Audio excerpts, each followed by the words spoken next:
ভালো হলে তো সবারই কিনতে ইচ্ছা করে ফোনটা, বিকজ আমাদের সবারই একটা ডিমান্ড থাকে যে খুব ভালো ছবি তুলবো, স্পেশালি আমাদের প্রফেশনের তো ছবিই সব। সো সেই জায়গা থেকে দাঁড়িয়ে যদি এরকম feature like 3.5x telephoto camera, AI feature plus photo publishing feature, আমার মনে হয় এর থেকে আপগ্রেডেশন বা অ্যাডভান্সমেন্ট যদি একটা ফোন তোমাকে অফার করে, তো why not?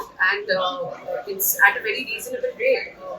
It is available at a very reasonable rate, and especially I think একটা ছাদের তলায় এতগুলো জিনিস অ্যাভেলেবল, সেটা হচ্ছে Reliance digital, and it is one of my favorite stores when it comes to buying any kind of my electronic things. আমি আমার বাড়িতেও প্রচুর ইলেকট্রনিক শপিং এখান থেকে করেছি, আর সেই জন্য আমার যখনই এই ব্র্যান্ডটাকে প্রমোট করতে হয়, always like it comes from heart. I mean, শুধু not on PR basis I'm doing this, but personally I feel connected to Reliance Digital, and Oppo is a brand যেটা সবাই জানে, এত মানুষের বিশ্বাস ওপোর ওপর as a brand. I think সেই জায়গা থেকে তাদের একটা নতুন ক্রিয়েশন, নতুন ইনভেনশন Reno 16-এ, আর এত সুন্দর সুন্দর ফিচার্স এত কম টাকায়, আমার মনে হয় ডেফিনেটলি এটা একটা লোভনীয় অফার।